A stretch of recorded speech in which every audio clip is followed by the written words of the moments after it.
Hi everyone, and welcome to my class. In today's class, I'm going to be teaching you on how to make dark chocolate ganache. For this particular recipe, I'm using 2 to 1. What I mean by 2 to 1 is the ratio of my chocolate is going to be twice the size of my heavy whipping cream. In this particular bowl, I already have my dark chocolate measured out. I already have 1500, which is 1500 grams of chocolate measured out in this bowl. And I'm going to be using a ratio of 750 grams of heavy whipping cream inside of this chocolate.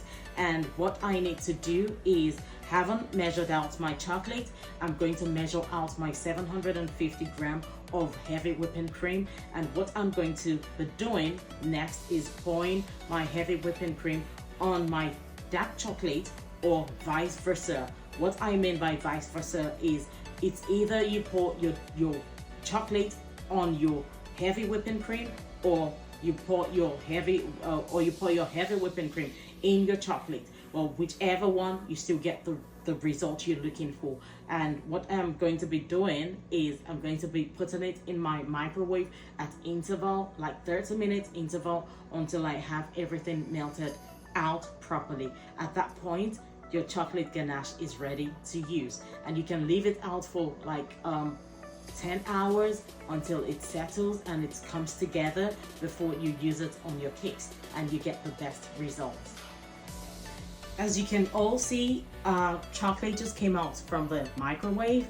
30-minute interval, you can see it's beginning to melt, but it hasn't melted out properly. So you keep mixing until it's melted out totally.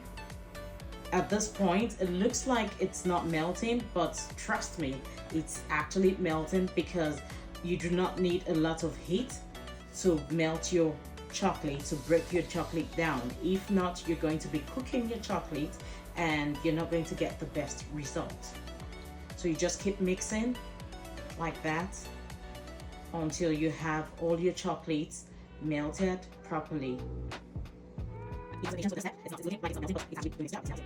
As you can see, it's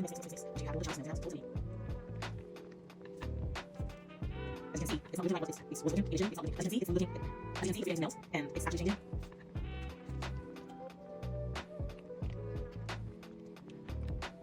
Make sure you use very good whipping cream for your chocolate ganache, because if you don't use a good whipping cream, it looks like it's going to look like it's separates. Your chocolate is going to separate from the whipping cream. It doesn't have oil residue on top of the chocolate.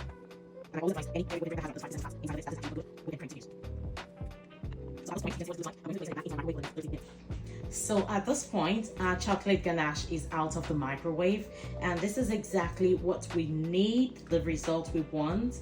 You can see the chocolate has melted, even though I'm still seeing like little chunks inside, but you just keep mixing the way I'm actually folding. You just keep folding and mixing together until you do not find any chocolate inside of your heavy whipping cream anymore. At that point, your chocolate ganache is ready to be used, and all you have to do is keep your chocolate ganache. You cover your chocolate ganache, you cover it with a cling film nylon, you cover it, and you leave it for the next 8 to 10 hours before you apply it on your cake.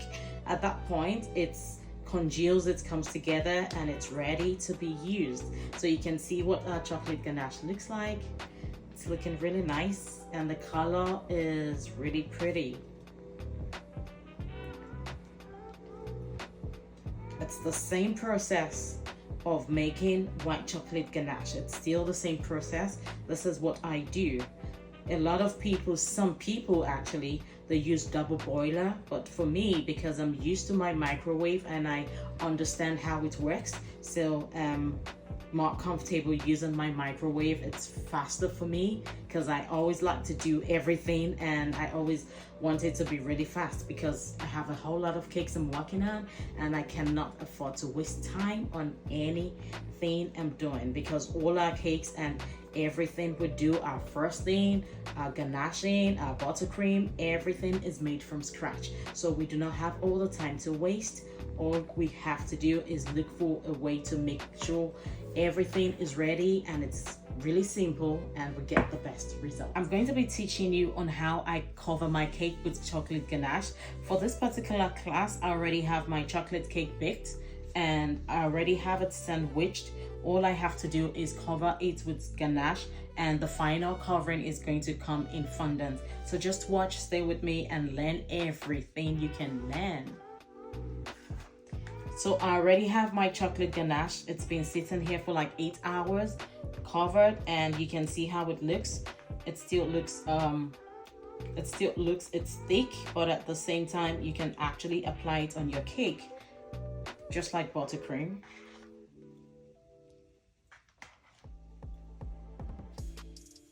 And all you have to do is start going around with your chocolate ganache until you have your cakes covered and all the spaces filled out properly.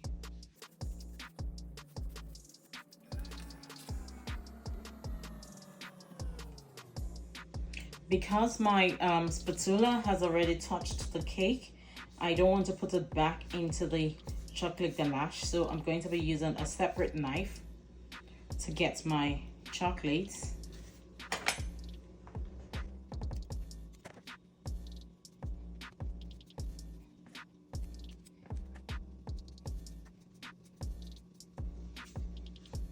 This is our first coating, and I'm going to be doing this all over again until I have all my cakes covered in chocolate ganache, and you're not seeing any of those buttercream in between my cake. It's not going to be visible anymore. Everything has to be covered properly.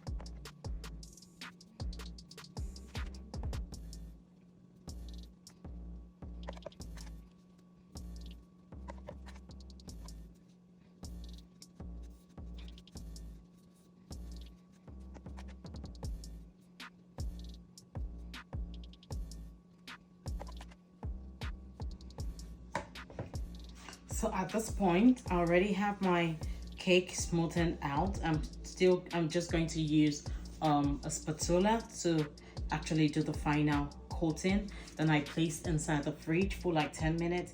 Then I do the final coating on my cake. And this is me using my spatula. Oh, sorry, I said my spatula, my smoothener on my cake. I'm just trying to get it smoothened out properly. You have to be very careful so you do not scrape your chocolate ganache off your cake.